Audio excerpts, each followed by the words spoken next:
Citoyennes, camarades et amis, c'est la formulation qu'avait Raymond Ronquier, bras droit de Majot, premier adjoint, quand il prenait la parole. Je voudrais d'abord remercier Nicolas Béliard qui a préparé le montage. Et ce midi, avec Jean-Louis Feusseret, nous étions au cimetière des Champs-Brûlés, là où, dans un modeste caveau, repose Louis Majot, qui a donc été tué il y a eu exactement 100 ans hier. Son épouse, Jean Majot, est l'épouse de Jean Majot. Alors, on va attaquer un petit peu. Premier document. Ce premier document est relatif au dossier d'enseignant de Louis Majot, professeur DPS avec les écoles primaires supérieures, et qui enseignait l'histoire, le droit, la géographie, la grammaire, la composition française. Il était né en 1882 à Albertville et il est arrivé à Besançon en 1911 lorsque son épouse, qui était ancienne élève de l'école normale supérieure de Fontenay, a été nommée directrice de l'école primaire supérieure de Besançon, fille à Grand-Belle à côté, fonction qu'elle a exercée jusqu'en 1929. C'était donc une famille de Savoyards. Louis Majot était l'aîné de 8 enfants et son père était cafetier, vous dites. Je ne sais pas si on a sa photo là. Excusez-moi, on l'a pas. Ah. on l'a lu pas La photo de qui? De Louis. Ah ben oui, bien sûr. Voilà la photo. C'est un homme austère, un enseignant exigeant pour lui et pour ses élèves. Quand on regarde son dossier, c'est très curieux. Il y a 3 niveaux de rapport. Il y a le rapport de son chef d'établissement, depuis qu'il fait partie du personnel de l'école, pour les rester 3 ans. Monsieur Majot a pris dans l'établissement une réelle autorité. Il la doit à sa valeur intellectuelle et à la conscience avec laquelle il remplit ses fonctions. La discipline de ses cours est très ferme. Peut-être il manque-t-il un peu de la bienveillance, de la cordialité qu'il a fait consentir et non subir par les élèves. C'est pas un rigolo, hein? Monsieur Majot est un bon maître qui mérite confiance et encouragement. Niveau supérieur, c'est l'inspecteur primaire, parce qu'il dépend de l'enseignement primaire, les EPS. Monsieur Majot est un professeur instruit, qui s'exprime avec correction et facilité, a de l'énergie dans la parole et dans le geste, se maintient avec fermeté l'attention des élèves et donne avec autorité un bon enseignement. Avec l'inspecteur d'académie, c'est un petit peu différent. Professeur de tempérament nerveux et qui se dépense une curiosité d'esprit, sollicitée de plusieurs côtés. La pensée peut prendre quelques fougues, manquer de tact et de mesure. Domine son enseignement, y apporte un effort intéressant d'adaptation, en particulier la géographie a accru son fond documentaire, le ton a de la chaleur, il ne manque pas d'influence sur les élèves. Autour de la personnalité, les impressions morales ne sont pas encore définitivement précisées. Un premier aspect de conviction ardente, peut-être un peu remuant. Un inspecteur d'académie, c'est un fonctionnaire d'autorité. Et Majot est fiché comme militant socialiste. Il ne peut pas signer les articles qu'il rédige de son nom. C'était impensable, absolument impensable à l'époque. Alors, il a donc été élève à l'école normale d'instituteurs à Berville, sa ville natale. Il est devenu instituteur. Il a mené de front des études de lettres et de philo pour avoir une licence. Entre parenthèses, il lui a fallu passer l'épreuve de latin. Et il a étudié le latin uniquement à partir d'un dictionnaire. Il a pu suivre une formation de latin. Quant à son épouse, le rapport dit qu'elle remplit ses fonctions avec une conviction réfléchie, scrupuleuse quoique un peu timide, d'une dignité discrète, elle jouissait de la considération universelle. Et le dernier rapport, avant qu'elle prenne sa retraite, parle de son affectueuse vigilance, redressant doucement les défaillances, stimulant de mots aimables les efforts des écoles, d'établissements et prospères. Dans le dossier personnel, ce qui est touchant, c'est sa correspondance administrative en lettres bordées de noir, comme ça se faisait, veuve de guerre. Voilà donc pour ce maître de l'école normale, de l'école primaire supérieure. Suivant. Alors, il arrive à Besançon dans une situation qu'on n'imagine pas. Les socialistes sont tombés sous la coupe des anards.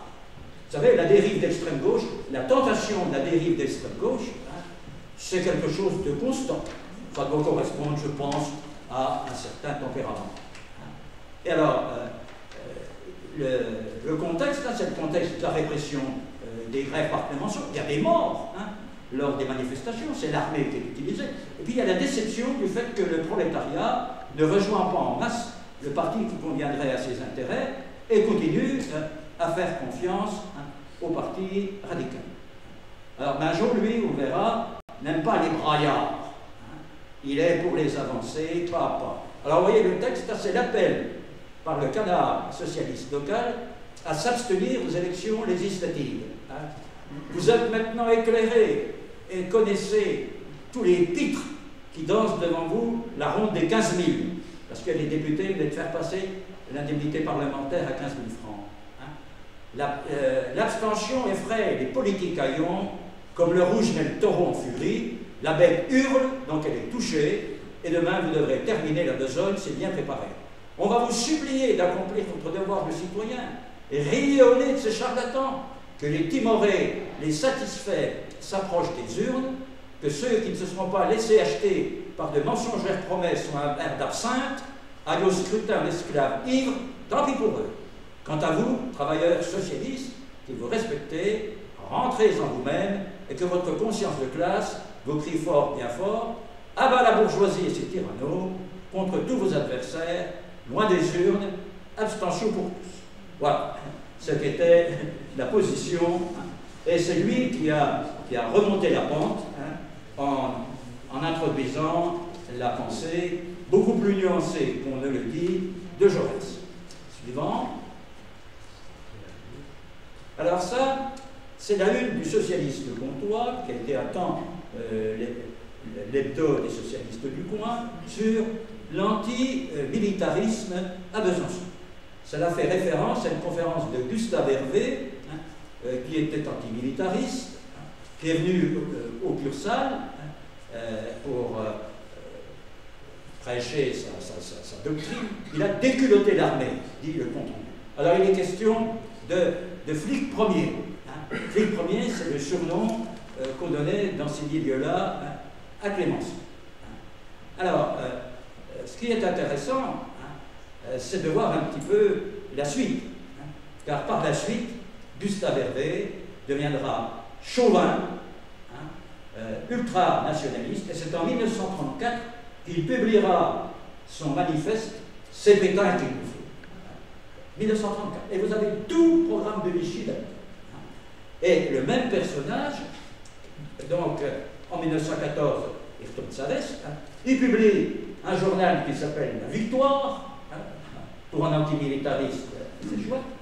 Et voilà par exemple une caricature, c'est en 1936, sur l'arrivée des réfugiés étrangers, déjà.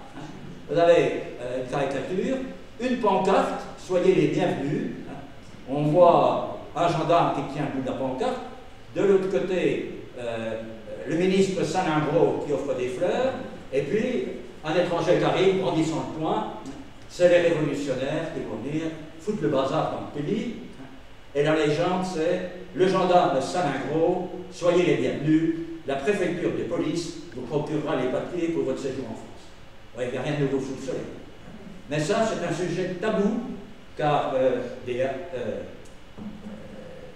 Hervé, étant de ces gauchistes, Et il y en a eu pas mal hein, qui basculeront dans l'ultra-collaboration. Mais chut, il ne faut pas en parler. Hein. Mais on sait quand même vaguement qu'on a eu deux partis pro-nazis dans ce pays. Hein. Un, celui de Déa est à gauche du Parti Socialiste. L'autre, celui de Doriot. Doriot avait été le plus haut responsable hein, du Parti communiste chinois. Suivant. Ah, alors, Louis Majot s'est beaucoup passionné pour essayer de maintenir un journal. C'était pas facile. Hein. Alors, ça s'appelait la Franche-Comté socialiste. Hein. Et ce journal, vous voyez ce qu'il y a marqué en dessous, socialiste, syndicaliste et coopérative. On nous raconte des histoires, la charte d'Amiens sur les syndicats tout à fait indépendants, des partis, etc. Mais qu'est-ce que vous voulez? Il y a des choses pratiques. Vous ne pouviez pas avoir un journal socialiste, un journal syndical et un journal des coopérateurs. Hein. Donc il y avait un journal qui réunissait les trois. Mais là encore, ça reste un sujet hein, qui est un sujet tabou. Alors vous voyez, il y a les candidatures législatives de 14, il y a Majot, il y a un gars qui est parachuté à Montbéliard parce qu'il n'y avait aucune organisation, et il y a Auguste Jouchou qui est allé faire campagne à Pontarlier où il s'est ramassé du pourcent des voix. Hein. Et Auguste Jouchou, c'est quand même cette figure tout à fait exceptionnelle du mouvement ouvrier byzantin. Suivant. Alors, ça c'est un extrait d'un article de Louis Majot hein, pour le prochain Conseil national. C'est le Conseil national de la SFIO. Hein, et il dit, ben voilà, on a une librairie, on a une publication mensuelle, mais pour des raisons d'économie, il vaudrait mieux que tout paraisse dans l'Humanité, qui est le quotidien qui a été créé par Jaurès en 1904. Vous voyez, il est très soucieux de questions pratiques. Entre parenthèses, vous voyez, en dessous de la signature, Louis Majot, et en dessous, il y a marqué alias un fonctionnaire socialiste. Avant qu'il ne devienne avocat, il signait un fonctionnaire socialiste, car je l'ai dit, il était impensable hein, qu'un fonctionnaire, a fortiori un enseignant, signe de son nom. Sous un gouvernement de gauche, hein, gouvernement radical, Clémenceau et... Voilà, suivant. Alors là, c'est un plaidoyer pour le journal. Hein, courage donc, persévérance, amis, disséminés aux quatre coins du département, le sort de la Franche-Comté demeure entre vos mains. Votre besogne d'hier permettra d'augurer le prochain labeur. Hein. C'est il dit, bon ben, heureusement, hein, on arrive à continuer à faire vivre un journal, hein, alors que ça n'était, enfin, c'était au bord de la faillite sans arrêt. Donc, c'est vraiment quelqu'un de pratique. Alors, il dit quelque part hein, que ça nous évite d'avoir à mendier des publications dans la presse bourgeoise. À l'époque, il y a trois quotidiens de Besançon.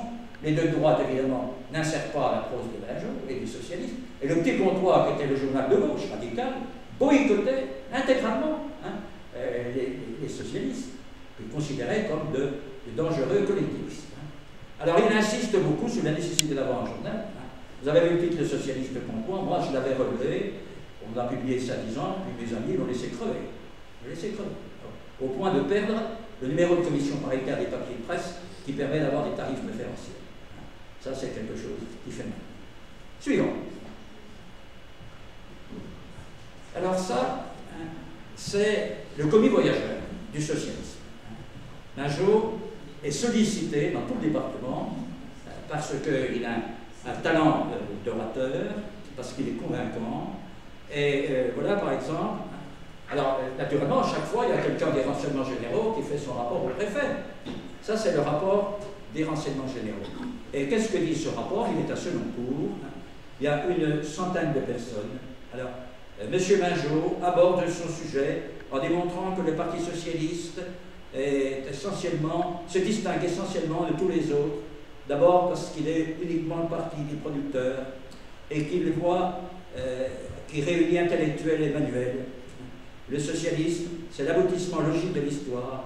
En effet, si on veut étudier la philosophie de l'histoire, on aperçoit immédiatement, depuis les temps les plus reculés, un fait qui domine tous les autres, la lutte des classes. Il explique le long cheminement d'histoire, mais on y viendra plus tard. Et le rapport dit que le lendemain, il devait faire une conférence à Valentinier, mais les Peugeot sont arrangés pour qu'il n'ait pas la salle. Alors il l'a fait à Beaulieu. Alors à Slanco, il y avait une centaine d'auditeurs, et à Beaulieu, il y avait une quarantaine. Et la conclusion, c'est son succès a été aussi vif qu'à Seloncourt, et il est probable qu'un groupe unifié, nous sommes souvent unifié, parce que la SFIO, c'est l'unification en 1905. Un groupe unifié va être créé dans cette localité. Alors ça, c'est les rapports des renseignements généraux, et puis vous avez les passages qui sont soulignés au crayon par le préfet. Et la dernière phrase est soulignée au crayon par le préfet, parce que c'est l'annonce que l'hégémonie radicale dans le pays de Montbéliard, très compliqué, puisque à la tête des radicaux, c'est les Peugeot, c'est les industriels protestants, sauf Japy, qui est de droite et très de droite. Mais il y a beaucoup d'industriels encadrent le parti radical et qui s'inquiètent beaucoup d'une éventuelle, enfin de la montée possible du socialisme. Suivant. Alors là, c'est un document très intéressant. Accalmie. Accalmie, à propos de quoi? Eh bien, nous sommes dans le contexte des guerres balkaniques, du démantèlement de l'Empire ottoman, avec la montée des revendications nationales qui vont donner naissance à la Yougoslavie ou au Monténégro. Et voilà que, grâce à l'arbitrage au plan européen, un accord a été trouvé. Alors, Louis Mingeot dit, il suit de très près les questions internationales. C'est l'Europe entière, représentée par la conférence des ambassadeurs à Londres, qui déterminera le statut et fixera les limites de la nation nouvelle qu'ont fait surgir à l'Orient les événements balkaniques. Il y a ce qu'il appelle un concert européen. Peut-on se permettre une parcelle d'optimisme maintenant que les nations asservies des Balkans ont conquis leur indépendance et que l'Europe, malgré bien des incertitudes et trop de fâcheuses timidités, affirme son existence? La préhistoire de l'Europe. Quand on sait où en est la pauvre Europe aujourd'hui, il y a peut-être un mot des deux rendez-vous électoraux du 4 décembre, celui d'Autriche et celui d'Italie. Après, le topo, si ça vous intéresse, c'est effrayant, c'est effarant. Et alors, Louis Mingeot dit « La crise orientale féconde en germe, un germe plus précieux encore pour la paix du monde, le concert européen. » C'est l'accord de l'Europe maintenu au milieu des difficultés. Et il dit « Je n'hésite pas à déclarer que c'est à fortifier le concert européen, à accroître sa compétence, à préciser la procédure de ses interventions que les pacifistes doivent concourir dans l'avenir. De ce germe débile, de ce faible gland naîtrait, et sortirait peu à peu le chêne puissant des États-Unis d'Europe. Alors, suivant. Quand j'ai lu cette déclaration sur les États-Unis d'Europe, ça fait tilt chez moi. Parce que je me suis souvenu de cet article dans le comptoir en mai 1948 de Jean Mingeot, qui est allé, article intitulé « Au Congrès des États-Unis d'Europe ». Vous voyez, c'est quand même pas, comment dirais-je, c'est significatif. C'est dans la droite ligne de l'action de son père. Jean Mingeot, qui a très peu voyagé, est allé à La Haye, au congrès fondateur de l'Europe, de mai 1948, où il y avait toutes les grandes personnalités européennes, françaises notamment, Robert Schuman, François Mitterrand, Mendès France, Edgar Faure, j'en passe. C'est là, comment dirais-je, la naissance de ce qui va être l'Europe. Il y avait Churchill, etc. Vous voyez, c'est quand même extrêmement émouvant de voir la continuité entre le père et le fils. Et alors, dans l'article précédent, il est aussi question d'une rencontre à Berne au sujet de la paix et de la question d'Alsace-Lorraine. Alors, cette rencontre de Berne, c'est en 1913 que les parlementaires suisses ont invité leurs homologues français et allemands à une rencontre à Berne pour voir s'il y avait moyen d'éviter le pire Ceux qui y sont allés de l'autre côté, Jaurès et ses amis, mais surtout beaucoup de braves radicaux. Ces braves radicaux qu'on a tendance à traîner dans la boue, bon, réformistes minables, ils se sont fait insulter par le nationalisme. Quand ils ont fait campagne électorale, ils ont traité de Berlé de Berne. Albert Bétain, bon, je le dirai un mot, s'est fait traiter de prussophile. Les Allemands se sont fait injurier. Et on avait avancé sur une solution possible par rapport à ce qu'était la pôle de discorde d'Alsace-Lorraine. Et le 8 mai 1913 paraît dans les petits comptoirs d'articles qui dit ben voilà, mais bien sûr qu'il fallait aller à Berne. Si les Allemands font des concessions, s'ils donnent à l'Alsace un statut genre canton suisse, ben s'ils font des concessions, il faut qu'on les récompense pour asseoir la paix. Ils sont surpeuplés, ce n'est pas notre cas. On a un immense empire colonial, ce n'est pas leur cas. S'ils font des concessions, on pourrait leur donner le Congo. C'est une lettre signée un paysan de Palante, qui est parue dans le petit comptoir du 8 mai 1913. Mais je reviendrai là-dessus, peut-être en discussion, parce que autour de ces affaires-là, il se passe des choses. Suivant. Alors là, c'est vraiment ce que j'appellerais le survêt, aux idéalistes. D'abord, c'est d'autant plus poignant que ça date du 3 janvier 1914, c'est-à-dire la période des vœux. Quand on sait que ce sera l'année 14, l'assassinat de Jaurès, et puis le début de la Grande Boucherie. Et je vais le lire quasiment intégralement, parce que c'est quand même quelque chose de très haut niveau. On ne peut nier que la douleur ait été et soit le moteur historique par excellence. Les transformations politiques et sociales, les insurrections, les rébellions populaires, tout le mouvement même de l'histoire serait inexplicable sans la souffrance humaine. C'est parce que les plébéiens opprimés et accablés souffraient qu'ils luttèrent sans répit contre les patriciens. C'est parce que les multitudes d'esclaves souffraient qu'elles adhérèrent en foule au christianisme. C'est parce que les roturiers et les serfs du Moyen-Âge souffraient qu'ils engagèrent contre la féodalité terrienne les mémorables combats d'émancipation communale. C'est parce que les bourgeois du XVIIIe siècle souffraient du privilège nobiliaire et ecclésiastique qu'ils firent la Révolution. Et c'est parce que le prolétariat moderne souffre dans son existence matérielle et dans sa vie morale de l'exploitation capitaliste qu'il s'organise sous nos propres yeux pour sa prochaine libération. Ainsi, la lutte des classes, qui constitue le fond de l'histoire, les révolutions successives qui sont autant d'épisodes de ce gigantesque conflit, n'ont elles-mêmes un sens et une signification que par la douleur humaine qu'il s'agit d'extirper et contre laquelle nous sommes en perpétuelle révolte. Mais, il vaut la peine de le noter, les classes exploitées n'ont vu et n'ont pu voir jusqu'ici la cause de la misère que dans l'inique répartition des richesses et dans la subordination économique des masses à une minorité détentrice de la propriété des capitaux. Avec le triomphe du socialisme, proclamant en réalisant la souveraineté du travail par l'expropriation des oisifs, avec la disparition des classes et la suppression définitive de l'exploitation de l'homme par l'homme, l'inégalité économique sera pour toujours abolie.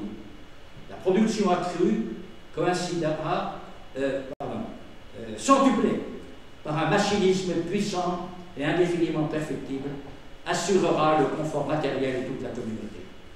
Le paupérisme aura vécu. Dès lors sera close l'histoire des luttes et des révolutions économiques. Et il ajoute, cependant, comme la douleur n'aura point disparu de la terre, comme l'âme et le cœur humain se trouveront éternellement tourmentés et inquiets, comme les affections et les sentiments les plus sacrés seront la source inépuisable de souffrances sans cesse renouvelées, l'humanité, parvenue à ce stade, sentira pour la première fois dans son ensemble et dans ses éléments les plus infimes qu'il est véritablement des besoins moraux qu'on ne satisfait pas à l'aide des jouissances matérielles. Entre parenthèses, ce n'est pas le slogan 68 heures, jouir sans entrave. Nous subissons les conséquences politiques aujourd'hui dans une génération où le militantisme a disparu, 40-60 ans. Il y a les acquis de 68, Mais pas ça, c'est un commentaire. Donc, il est de notre destinée de regarder plus loin, plus haut. Et nous assisterons alors à une magnifique renaissance morale et religieuse, au sens le plus noble de ce mot. Délivrés des soucis matériels, forts de leur indépendance économique, les hommes emploieront leurs loisirs à l'étude et à la domination de la douleur morale, à la recherche et à la méditation philosophique et religieuse. Ce sera le règne de la pensée libre, permettez sur l'expression, et non assujettie. L'ère des révolutions économiques cédera la place à l'ère des révolutions morales et intellectuelles. N'y a-t-il point dans cette splendide perspective de quoi attirer et retenir ceux qui, compatissant aux épreuves des masses ouvrières, n'osent venir pleinement au socialisme, qu'à tort, ils accusent d'un déterminisme et d'un matérialisme abject et antireligieux. Et en dessous, il y a un tout petit avis qui dit, il y aura dans le prochain numéro l'article du docteur Beg, qui était aussi un humaniste d'une dimension tout à fait exceptionnelle. Alors, c'est un texte, je dis, il faut le replacer dans ce début de 1914. Ce n'est pas le texte le plus jaurétien. Jaurès, c'est quand même l'homme jovial, trapu, robuste, qui appréciait la solide cuisine du sud-ouest. Majo est un homme austère, sévère.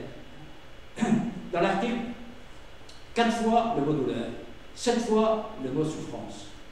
Une fois, il est question des épreuves, de la tourmente, de l'inquiétude. Je ne sais pas s'il avait une mauvaise santé, il a été réformé, mais je n'ai pas d'indication. Et là, on trouve dans son texte une dimension totalement absence de Marx, qui pose la question du problème du mal dans l'histoire de l'humanité. Et c'est vraiment, j'imagine, Majo, qui a écrit son édicteur pendant les vacances de Noël, au Palais Granvelle, il y avait, le Palais Granvelle, c'était des logements pour les fonctionnaires, les EPS, etc. Et son texte, est-il le fruit de ses études philosophiques? Est-il lié aux réflexions, aux débats, aux confrontations au sein de la loge maçonnique dont il était membre? Je ne fais pas de renseignements là-dessus, je ne sais pas. Mais je vous laisse le soin de le méditer, même si la splendide perspective dont il parle à la fin, évoquée en conclusion, se transformera en cauchemar. Un petit mot, il dit pensée libre, il dit pas libre pensée. Parce que la libre pensée, à l'époque, était d'une violence, d'une vulgarité. Vous savez, nous voilà revenus aux jésuites, les Duponloup, les Macmaron, il va pleuvoir des obélites et l'argent va teinter dans les trous.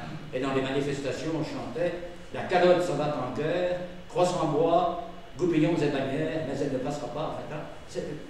Louis Majo n'aime pas beaucoup ce style. En parenthèse, la libre pensée d'aujourd'hui, elle ne trouve pas les mains des trotskistes en anarchisme. C'est aussi une question qu'il ne faut pas aborder. Suivant. Vive l'Allemagne ouvrière et socialiste. Ça, mai 1914. Alors là, c'est provocateur. Majo explique que la montée de la social-démocratie en Allemagne, 35% des voix, de quoi faire pâlir de jalousie les socialistes français, la puissance des syndicats, de quoi faire là aussi pâlir, fait que les socialistes allemands sont pour la paix, et par conséquent, c'est un immense espoir. Vive l'Allemagne ouvrière et socialiste. 3 mai 1914. On pourra en reparler après. Suivant. Oui, parce que là encore, il faut toujours replacer les choses dans leur contexte. C'est de la provocation ce qu'il écrit. Il y a depuis 1910 une poussée chauvine nationaliste, dont témoigne notamment Pigny, qui est abominable. Voilà, dans l'éclair comtois, le début d'une page entière consacrée à un meeting tenu à Besançon par le colonel Drian, le gendre du général Boulanger.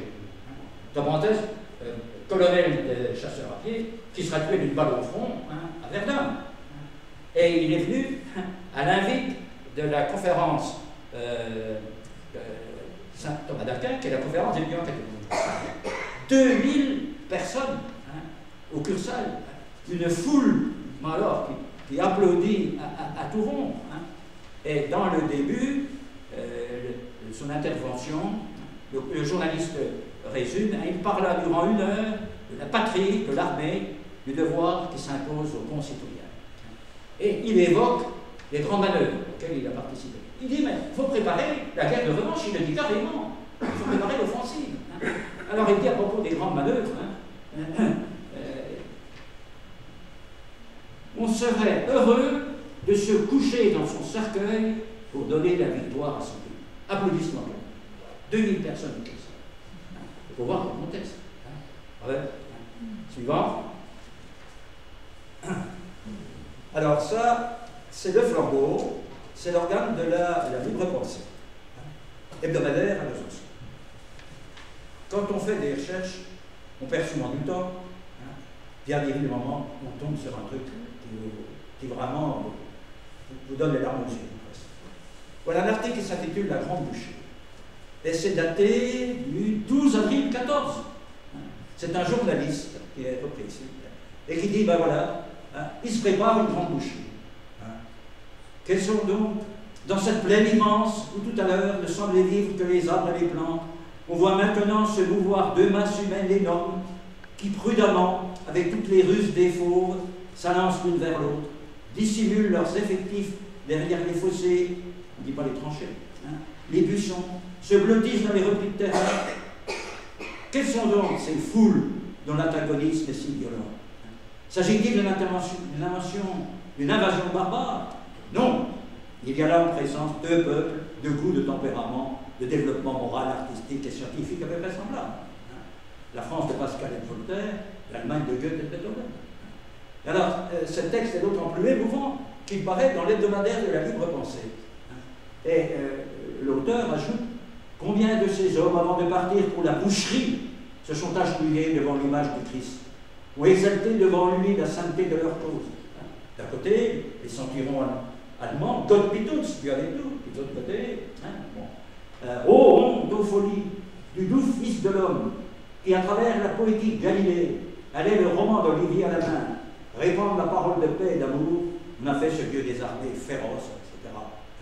Pardonne-nous, pardonne-nous, ô Christ, ô toi qui ne connus jamais la haine, qui prêcha sur cette terre l'oubli des injures et la fatalité, pardonne à notre génération les instincts de sauvagerie qui nous guident encore. Alors, là, je ne sais pas s'il a fait la guerre, je ne sais pas. Mai 14. Mai 14. Suivant. Alors revoilà les renseignements généraux. Et là, nous sommes en mars 14. C'est-à-dire que se préparent les élections où Mingeot va être candidat pour la première fois. Alors, il est en réunion, dans un café à Bregille, un samedi soir, à 20h30. Bah oui, les gens bossaient le samedi après-midi. Bon. Le conférencier a traité au cours de cette conférence du socialisme et des questions militaires. Et Maître Mingeot, parce que maintenant c'est Maître Mingeot, il a autant, explique ce qu'il faut entendre par le mot patrie, c'est-à-dire une collectivité de gens parlant la même langue, ayant les mêmes goûts, les mêmes souvenirs, les mêmes espérances, et occupant sur le globe une partie plus ou moins étendue de territoire. Les socialistes étant surtout internationalistes, c'est-à-dire voulant un rapprochement entre nations et leur entente défensive, ne sont pas des antipatriotes. Les seuls antipatriotes sont les bourgeois qui, lorsqu'ils se croient menacés, portent leur argent dans les banques et se fournissent à l'étranger. Et quand il dit les socialistes ne sont pas antipatriotes, c'est parce qu'ils doivent ramer à contre-courant à cause de toute l'aile gauchiste qui conspue l'idée de patrie. Et là, ça a été pour Jaurès, ça a été quelque chose de très dur. Jaurès a dû se battre. Il y a ce livre admirable de Jaurès, L'Armée nouvelle, où il expose une conception défensive de la patrie. Mais Jaurès n'a jamais été de ceux qui disent abat toutes les armées. Je vois encore des affiches des annales, ça date d'il y a 2 jours, abat toutes les armées. Je me souviens qu'ils étaient venus semer le bazar d'une manière ignoble, au mépris de la présence des familles, quand on a inauguré la plaque à la mémoire du soldat Berceau. Hein. C'était vraiment scandaleux. Il n'avait jamais consacré un quart d'heure à l'étude du dossier. Ils avaient distribué des tracts à toutes les armées. Bonjour, un militariste, mais ils avaient publié un article en disant la première armée française, rappelant que nous avons été libérés début septembre ici, mais que dans le Nord-Franche-Comté, ça a été la terreur. Il y a eu 200 fusillés. Par exemple, le frère de Marcel Daumont, nos vieux camarades, à Étaubon, il y en a eu 40, etc. Hein. Bon. Et quel était le seul moyen de se débarrasser d'une pareille barbarie, sinon que d'avoir une force militaire à même de battre la Wehrmacht? Je posais la question, on ne m'a jamais répondu. On m'a jamais répondu, ça continue, avec la complaisance des médias. Et ce qui m'a aussi beaucoup ému, c'est qu'il y a eu une intervention vraiment poignante de Jean un jour, lorsqu'il a remis la Légion d'honneur, étant ministre, en 1948 à Auguste Juge. Et c'est pas lui qui parle, c'est le compte-rendu du canard socialiste. Jean Mingeot évoqua les saints de la légende socialiste. Il rapporta les souvenirs où tout gamin, Jean Mingeot aura 12 ans quand son père meurt en 1916. Donc là, ça veut dire, il a 8 ans, 6 ans. Hein, bon. Tout gamin, il assiste avec son père et les anciens à des réunions de propagande socialiste qui se tenaient dans des salles de café enfumées autour de quelques verres de Courrebouche. Il est probable que son père l'emmenait, à une de ces réunions. Alors, vous voyez, hein, les renseignements généraux le surveillent de près. Hein. Suivante. Oui, ça arrive.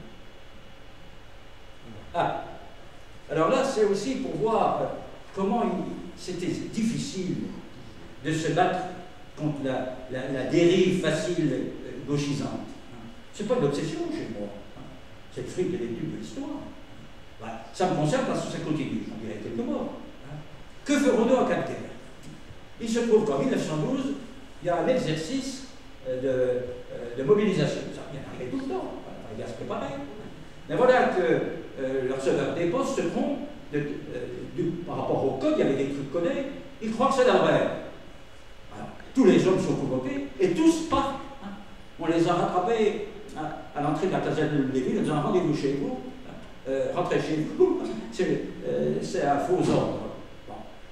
Qu'est-ce que dit l'extrême gauche syndicale et politique? Ah, c'est un coup du gouvernement pour nous monter pour nous bourrer le crâne. Ils ont voulu dire que on partirait tous. Mais en réalité, on ne partira pas. Et l'article, alors, l'auteur dit fumiste, oh Dieu fumiste, ça c'est le gouvernement, c'est les chauvins et tout ça. Et à la fin, il y a cette phrase, alors il rappelle les consignes de l'Internationale, grève générale contre la guerre, c'était ça, les consignes adoptées dans les contrats. Et l'auteur dit tous les militants déterminés à l'international ne songent pas à déserter. Ils se rendront au premier appel dans les casernes, recevoir fusils et munitions, point la ligne, phrase finale. Après, nous verrons. Sous-entendu, nous retournerons nos armes, nous servira de nos armes faire la révolution. Et ces articles sont aussi, ça fait partie de coupures de presse qui sont dans les dossiers des renseignements généraux et sont cochés par le préfet. Et cet article-là, il y a 3 points d'interrogation après, au crayon. Bon. Et c'est d'autant plus intéressant que l'auteur, c'est Henri Podard. C'est pas n'importe qui. C'est le père des formidables coopératives de Saint-Claude, dans le Jura. Ces coopératives qui étaient la mecque du socialisme en France, admirées de partout. Et Podard, la diamanterie, la lunetterie, etc. Bon, la fraternelle, il en reste encore des traces, plus que des traces. Bon. Il reste une pharmacie mutualiste. Eh oui. Bon. Et Podard, eh ben, il est parti comme tous les autres. Et il a été de l'Union sacrée. Et il s'est retrouvé député du cartel des gauches en 1924, avec les radicaux. Et à ses obsèques, il y avait 10 000 personnes. Alors, au plan municipal, ils avaient installé une centrale électrique, je sais plus comment ça s'appelle, le tacon, pour être autonome, enfin des régies de ceci, des régies de cela. Mais c'était fantastique. Quand on sait qu'aujourd'hui, le maire de Saint-Claude, c'est un De Villiers qui a été élu au conseil départemental avec l'appui du FN, tout ça en dénonçant la forte présence turque à Saint-Claude, alors que c'est les patrons qui ont fait les Turcs en question. Vraiment, bon. Enfin voilà un document par rapport à toutes ces dérives. Suivant.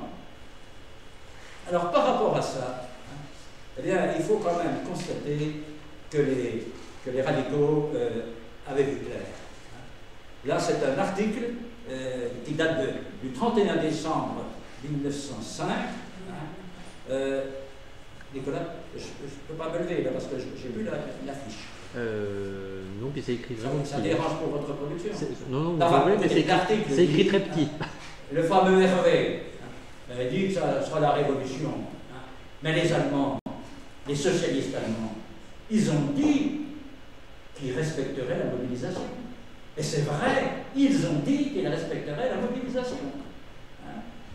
Il est question de Bebel, notamment, le grand leader et tout ça. Vous voyez qu'il y avait quand même les braves radicaux qui étaient pragmatiques et qui voyaient en 1905, et qui disent Hervé, c'est un rigolo. Suivant. Alors là, j'ai déjà présenté à plusieurs reprises, mais enfin, de tous les documents que j'ai pu voir, c'est celui qui est le plus poignant. C'est la dernière affiche publiée 2 jours avant le début de la guerre, pour la paix. Le groupe socialiste byzantin, l'unanimité, profondément attaché à l'idéal du socialisme international, désireux de sauvegarder à la fois la paix du monde et l'indépendance des nations, prêt aussi à résister à toutes les brutalités de la force et à protester contre toutes les violations du droit. Le groupe socialiste byzantin invite le gouvernement à persévérer résolument dans la voie pacifique où il est entré. Je pense que la diplomatie française fait ce qu'il faut pour éviter la guerre. Sans quoi ils sont optimistes.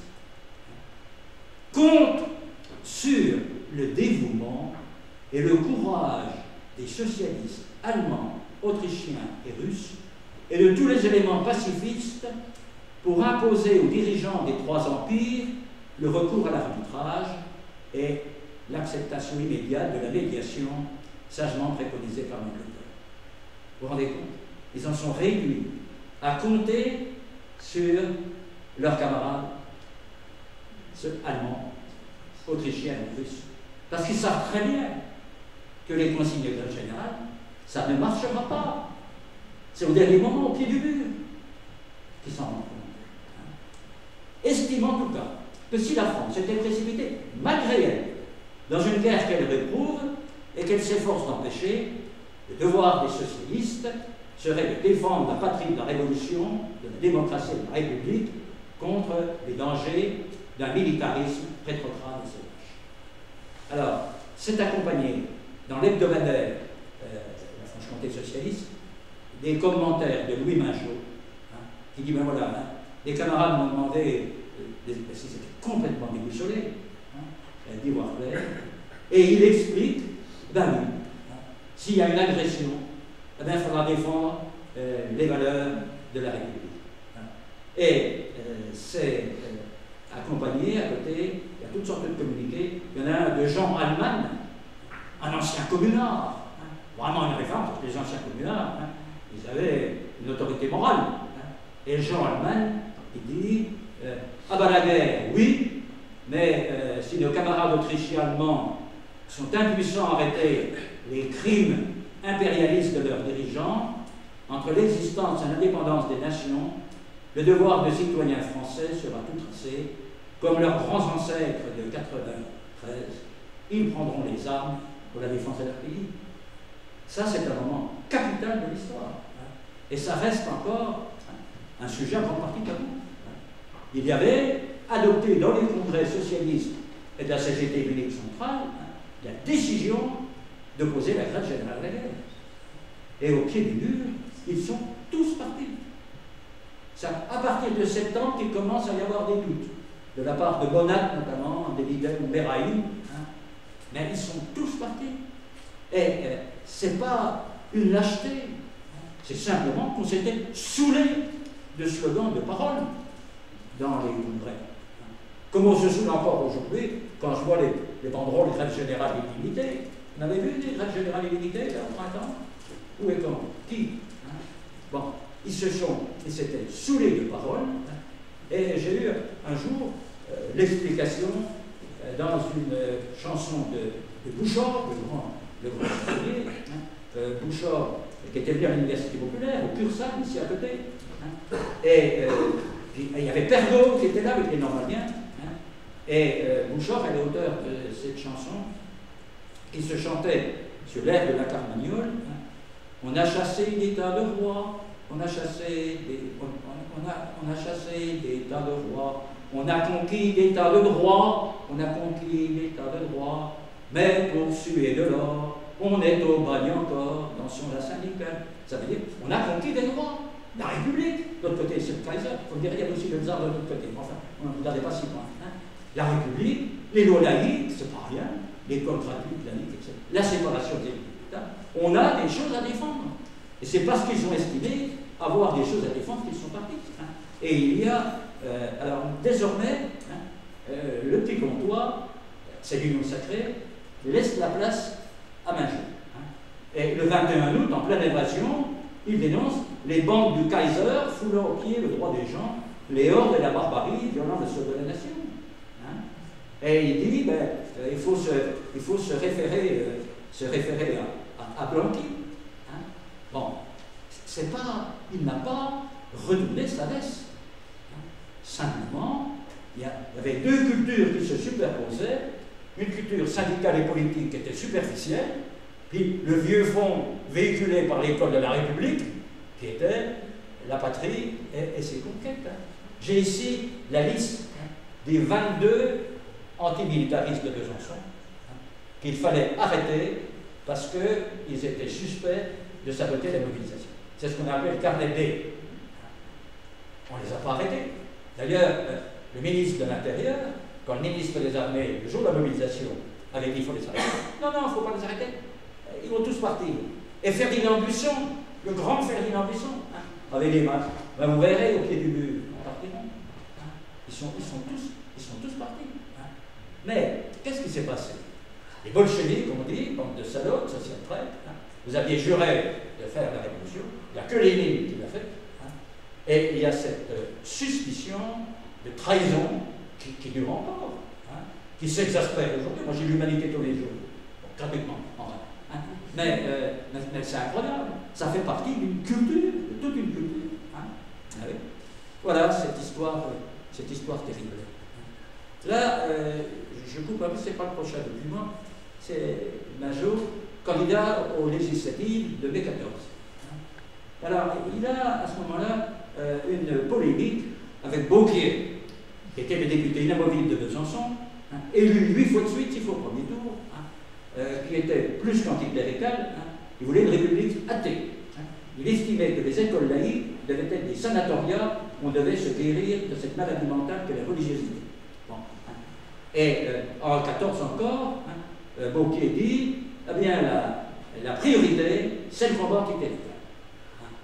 En mai 14. Et Majot, il y a un questionnaire qui est envoyé, comment participerez-vous à ça? Et Majot répond, préoccupé avant tout des questions économiques et sociales, des revendications prolétariennes, de l'organisation et de l'affranchissement du travail, les socialistes ne sauraient admettre en effet qu'on canalisât, qu'on dirigeât l'activité des groupements populaires dans le sens d'une lutte exclusivement anticléricale, au lieu de se livrer à des polémiques trop faciles et parfois blessantes, au lieu de jouer avec un voltairianisme désuet, périmé, les socialistes se devaient et s'adonnèrent à l'éducation des producteurs, à la constitution d'un parti de classe destiné à recevoir et à s'unir, quelle que soit leur conception philosophique et leurs croyances religieuses, ouvriers, paysans, petits commerçants, artisans, fonctionnaires, en un mot, toutes les victimes du capitalisme. Alors à ce moment-là, Beauquier le traite de Jésus. Beauquier qui se retire, il y a 80 ans. Il était grand temps qu'il se retire. Alors, Benjamin fera fera un bon score, notamment dans les quartiers populaires, mais il sera derrière le radical qui succède à Wauquiez. Et alors, oui, après coup, il tire les leçons. Qu'est-ce qu'il donne comme conseil à ses camarades? Développer la presse, fréquenter le cercle du travail, où il y avait une bibliothèque, tout ça c'était à l'emplacement de l'actuel café-restaurant qui est Espoir Saint-Malo. Tout d'un coup, j'oublie. S'affilier aux coopératives, Saint-Claude dans le journal, notamment, il donne l'exemple de Saint-Claude. Il estime qu'il y a moyen de créer des îlots de conquête par rapport au capitalisme. Les mutuelles. Moi, je suis de ceux qui pensent que les fondateurs de mutuelles dont je profite dans l'éducation nationale, la Maïf et la LGN sont les plus grands révolutionnaires du XXe siècle parce qu'eux, au moins, ils ont arraché au secteur du profit le même essentiel. Tels souvent des formations pragmatiques et qui ont fait un boulot qui est un boulot absolument fantastique. Voilà cette histoire de la paix, l'histoire des élections. Et nous en arrivons, hélas, l'événement il y a 100 ans, jour pour jour. Ça, c'est le rapport du sous-intendant militaire de Nancy, qui dit le 24 novembre 1916, à 14h05, M. Mingeot se trouvait dans la grande rue, à quelques mètres de la sous-intendance, se rendant à son service, lorsqu'un projectile à grande distance s'abattit sur la maison et ensevelit cet officier sous les bureaux. Relevé immédiatement, M. l'attaché à l'intendance avait cessé de dire. Cette mort survenue en service commandé est inscrite sur l'état des services de cet officier avec la mention tué à la main. Je n'ai jamais demandé à Jean si il était mort sur le coup ou si. Et lorsque le corps a été réinhumé à Besançon, au cimetière de Chartres, de Champollion, Jean Mingeot m'a dit que ses parents étaient des grands marchands. Jean Mingeot était aussi un grand marchand. Et que, un an ou deux, avant 14, ils avaient rencontré lors de la pérégrination près de Beaufaucon des touristes allemands. Et ils avaient échangé une sympathie, il y avait du courrier, des lettres, et Madame Mingeot a demandé que les lettres soient mises dans le cercueil. Elles sont toujours dans le cercueil au Champollion. Ça voulait dire les efforts de paix, ils ont été anéantis. C'est quelque chose qui est assez pathétique. Je voudrais simplement faire état de ce qu'a dit le bâtonnier de l'ordre des avocats. Ce qu'il fut parmi nous, je n'ai pas besoin de vous le rappeler. À vous tous qu'il avait connu, intelligence vive, esprit cultivé.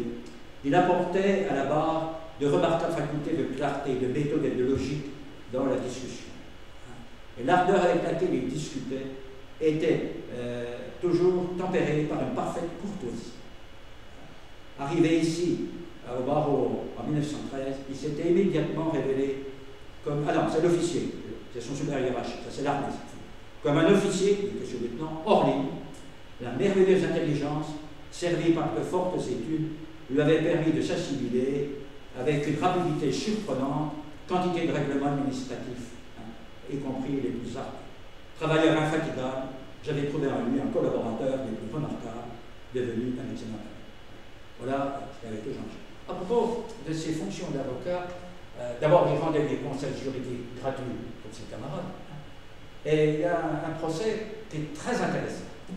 Il était l'avocat des syndicats. Et il y a eu une contestation à propos de la convention collective horlogère qui était suisse. Oui, à Besançon.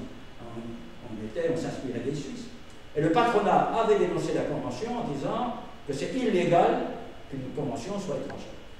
Et il y a eu deux avocats, l'avocat des syndicats, Mingeot, et l'avocat de la chambre d'horlogerie, qui était Julien Durand.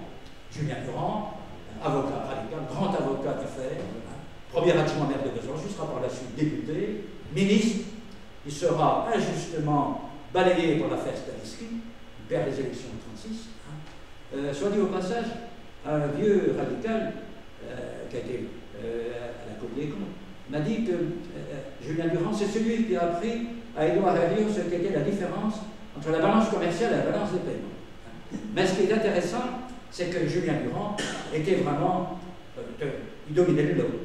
Et il était une des plus grandes figures de la loge maçonnique. Et je voudrais bien savoir quels ont pu être les échanges courtois entre ces deux avocats. Il y avait beaucoup de patrons protestants, juifs, qui étaient à la Ligue des droits de l'homme et qui étaient aussi à la loge maçonnique. Voilà un certain nombre de points. Je voudrais, en conclusion, rappeler quelques coups de projecteur. Là aussi, des fois, on trouve des documents très curieux. En étudiant le dossier de Lucien Febvre, le grand historien du XXe siècle, Lucien Febvre est nommé professeur à la fac à Dijon en 1912. Entre parenthèses, c'est Mathias qui avait été élu à sa place à Besançon. On a perdu énormément. Ça a été une catastrophe pour notre université, car Lucien Febvre, soit dit au passage, le livre de Lucien Febvre, Nous sommes des sans-mêlés, est le meilleur outil de lutte contre la xénophobie que je connaisse. D'abord, c'est écrit superbement, et c'est une pédagogie macabre. C'est une lettre ouverte à un adolescent, dans laquelle il dit voilà ce qu'on a apporté aux autres, voilà ce qu'on a reçu d'eux. Dans la langue, alors vous avez des apports dans notre langue, vous avez des apports celtes, vous avez des apports normands, vous avez des apports arabes, etc., etc. Dans la nourriture, les haricots, les abricots, les pommes de terre, tout ça, ça vient d'ailleurs. C'est un livre merveilleux, passe. Et alors, Lucien Febvre quitte Besançon pour Dijon, ça se faisait comme ça à l'époque, en 1000 années scolaires. Il faut assurer l'intérim. Et il y a une note de Lucien Febvre qui dit je propose que ce soit M. Majot qui assure l'intérim. C'était une chère histoire. Et Louis Majot n'avait pas de licence d'histoire. Bon. C'est dire toute l'estime que quelqu'un de l'envergure d'un Lucien Febvre portait à Louis Majot. Tout comme il y avait l'amitié avec ce très grand intellectuel qui a été Édouard. Alors, sur Lucien Febvre, je vous renvoie au livre que j'ai publié, dans lequel il y a 80 pages. Qu'est-ce que c'est que Besançon des années Lucien Febvre, 1905-1909. Et pour approfondir le dossier Majot, le livre Rebelle et révolté. Voilà. Bien sûr, je n'ai pas parlé de son fils Jean. Il avait 12 ans, il était révolté. Il y a de quoi? Il était gauchiste jusqu'en 1935. Il adhérait à la SFIE en 1935. Et il a incarné alors le socialisme pragmatique pratiquant un réformisme solidaire. Je ne sais pas si Louis Majot lui a donné le prénom de Jean par, par culte de Jaurès, par culte de Jean Jaurès. Jean Jaurès, dont Louis Majot avait dit, il est servi par une magnifique éloquence et par un talent absolument incomparable. Quelques autres considérations. On peut s'intéresser à l'histoire pour se divertir, pour échapper aux soucis du présent. Pour ma part, j'ai une autre conception. L'étude du passé permet d'éclairer le présent, de le comprendre pour mieux préparer l'avenir. Je sais bien qu'on comprend très souvent, y compris parmi mes amis, pour quelqu'un qui regarde dans le rétroviseur. Mais je crois, j'aime pas tellement l'expression leçon d'histoire, pas plus que j'aime l'expression devoir de mémoire. Mais par exemple, je suis bien obligé de dresser un constat. Louis Majot, à la conquête des suffrages populaires, a rencontré un énorme obstacle. Il a dû ramer à contre-courant face aux dérives gauchistes de ceux qui, à coup de slogans simplistes, conspuaient la patrie. Or, cette dérive, elle a continué. Voilà un document, le suivant. Ah ben ça oui, c'est mon livre Laïcité et Fraternité, je vous le dirai un mois après. Le suivant. Voilà les élections au Conseil syndical des instituts en 1938. Je crois que je suis le seul détenteur de ce document, qui m'a été donné dans des circonstances qui m'ont fait chaud au cœur. Un instituteur, Rodari, militant syndical, maître d'application à l'école normale, qui, quand je suis arrivé comme jeune prof, m'a regardé de travers parce qu'on n'était pas de la même famille, et qui est devenu un grand ami. Et ce qui m'a vraiment touché, c'est quand il est mort, sa famille m'a donné ses archives. Et dans ces archives, il y avait ce document. Et alors, c'est en 1938, ça c'est la tendance école émotionnelle, elle existe toujours. je crois même qu'elle détient des postes clés à la FSU. Bon. Il faut dénoncer toutes les mesures matérielles, c'est au lendemain de Munich, hein, idéologiques ou psychologiques, de préparation au massacre, dénoncer la défense nationale en régime capitaliste, le sophisme de la sécurité, la submission, la croisade des démocraties contre le fascisme, la croisade des démocraties contre le fascisme. En 1938, ils dénonçaient ça. Hein. La lutte contre le fascisme est un aspect particulier, la lutte générale contre le capitalisme. Et il y a une autre phrase, une minorité révolutionnaire se doit de dénoncer aussi bien la dictature fasciste que la démocratie bourgeoise. Sur le même pied, Hitler, Mussolini, démocratie bourgeoise, même combat. Et ici, ça ne prenait pas. Encore moins qu'ailleurs, car on est une région patriote. On a quand même gardé le souvenir des invasions. Bon, même pas des Suédois de la guerre de 30 ans. Enfin, 1814, 1870, hein, ça avait profondément marqué les esprits. C'est la raison pour laquelle il y a très peu de militants d'extrême gauche qui ici est basculé dans la collaboration. Tous ceux qui avaient signé ça, on les a retrouvés dans la résistance. Hein. Mais ils n'avaient pas du tout conservé l'état d'esprit, hein, plutôt allemand vivant que français mort, qui en Allemagne dans le slogan Lieber rot als tot, hein, plutôt rouge que mort. Hein. Le docteur Beck, par exemple, avait dénoncé cela. Hein. Un des grands leaders pacifistes, moi je ne confonds pas pacifiste et pacifique, hein, avait dit plutôt la servitude que la guerre, car de la guerre, la servitude, on en sort, de la guerre, on n'en revient pas. C'est le patron de la Fédération CGT des PTT, au congrès de 1939. Et puis, bon, moi je dis que ça continue. Hein. Quand je vois, par exemple, hein, des tracts qui ont été distribués lors de la malheureuse affaire de Sylvain, vous savez, le gars qui est mort lors de l'affaire du barrage. Hein. Des tracts qui ont été distribués par la seule organisation étudiante qui existe, puisqu'il n'y a plus d'UNEF à Besançon, hein, de l'argent pour les facs et pour les lycées, pas pour les flics et pour l'armée. Ça rime à quoi? Pas loin avec des choses comme ça. Hein. Je dis qu'il faut savoir raison garder, le suivant. Par exemple, quand je vois ça, hein, Germinal, bon, hein, quand même, quand je pense à ce qui se passait du temps de Minjou, quand je pense qu'au soirée, il y avait 1200 ouvriers, donc 800 femmes qui travaillaient aux acides, dont les femmes multipliaient les fausses couches, et dont les enfants mouraient de la maladie bleue. Quand je pense qu'il y avait la grève des soirées, à laquelle je consacre une centaine de pages dans mon livre Rebelle et révolté, c'est l'armée qui est intervenue. Hein. Le patronat a pu l'occuper tout le personnel, et réembaucher ceux qu'il avait sélectionnés, éliminant les meneurs. Hein. Le maire de Besançon, Grosjean, est intervenu pour essayer de trouver du boulot à quelques femmes. Ah, il faut quand même raison garder, hein, et avoir un petit peu le sens, je n'ai pas le sens de l'histoire. Hein. Voilà. Je pense aussi que Louis Minjot tenait les deux bouts de l'échelle, d'une part sur le terrain, hein, par exemple le soutien juridique à ses camarades, hein, et d'autre part la place accordée à la réflexion. J'ai bien peur qu'aujourd'hui, la multiplication des structures conduise à ce que la gestion bouffe les élus. J'ai peur de ça, même s'ils font de la bonne gestion. Il y a des moments, je ne suis pas donneur de leçons, hein, où je pense que, à ne faire que de la gestion, on risque de crever l'indigestion. Il y a des moments où je pense ça. C'est pas une critique, mais enfin, j'ai jamais empoigné, je vois des gens qui ont empoigné des dossiers très difficiles, qui sont ici, des élus, hein. Ça n'a pas été mon cas. Hein. Moi, je ne suis pas, je suis surtout occupé de questions, je vais dire, un peu d'autres. Bon. Mais ça, c'est quand même quelque chose. Et puis, Louis Minjot a su faire preuve de pédagogie face aux impatiences de ses camarades.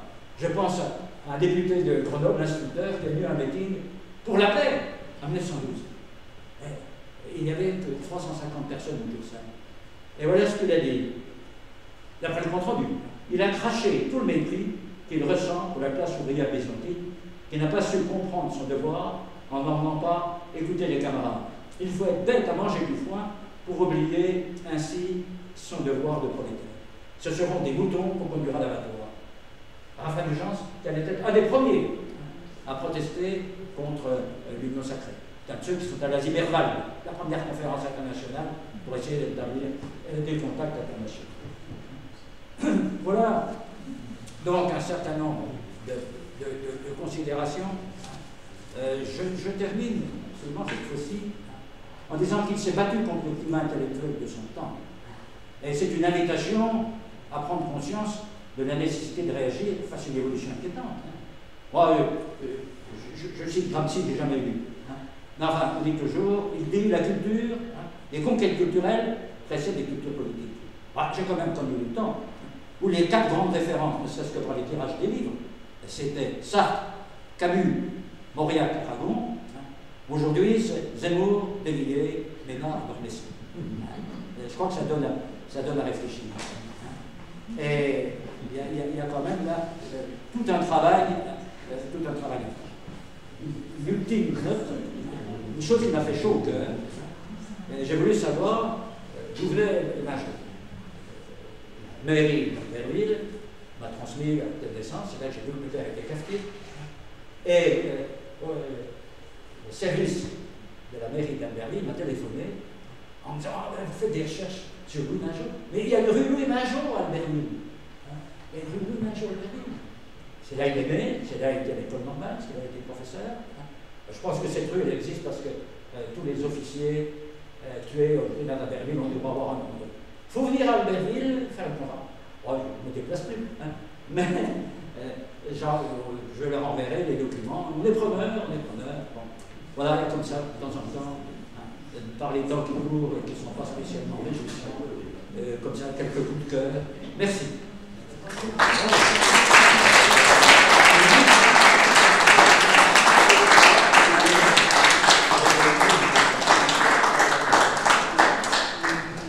Voilà, je sais qu'il y a des questions parce que le député a osé organiser un pas républicain. Bientôt, là, j'ai une de questions. Madame. Qu'est-ce qui a motivé Louis Majot de quitter l'enseignement pour devenir avocat? Alors, si Majot a quitté l'enseignement pour devenir avocat, c'est pour défendre les petites gens. Elle a fait des études à Ah oui, il a fait une licence en droit et une licence de philo. Ah oui, oui. Voilà. À propos du climat intellectuel et du choix de la culture, j'ai là une citation du ministre des Affaires sociales, du Travail et de la Solidarité. Il ne faut pas oublier le rôle et la responsabilité du Front populaire dans l'effondrement de la nation française. Vous savez qui s'est dit ça le 2 octobre 2002 à l'Assemblée nationale? C'est un élu de la Sarthe, donc je n'ai pas besoin de dire le tout. Rien dans les médias sujet. Il est de ceux, c'est une tradition bourgeoise, d'une certaine droite, le fils de notaire qui n'a pas choisi sa naissance, mais qui continue à estimer que le Front populaire est responsable de la réforme de 40. Et à propos des problèmes d'ordre intellectuel, il y a eu, on a organisé quelque chose sur l'anniversaire du Front populaire. On a organisé quelque chose sur la mort de Voltaire.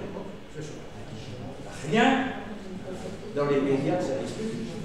Quand il y a eu ce colloque sur ceux qui ont essayé d'empêcher la guerre. Donc voici les actes qu'on peut se procurer aux archives départementales.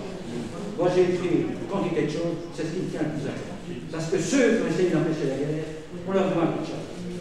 Nous étions 80, toute une journée aux archives départementales. Aucune annonce des médias de service public. Aucune couverture. Le lendemain, les dénommés à Lenbach faisaient une manifestation sur la place Saint-Pierre, enfin la place du 8 septembre. Et avec des drapeaux soi-disant français qui n'existent pas. Il y avait 20 bus. La télé régionale était là. Si vous voulez comprendre, c'est du lepénologisme ce qu'ils font. Moi, une boycott, j'en suis fier. Je suis fier. Ça ne sert pas les intérêts d'auteur, mais j'en suis au point, j'estime que si une bonne droite remet de l'ordre là-dedans, ça sera la fin de la chienne. Super.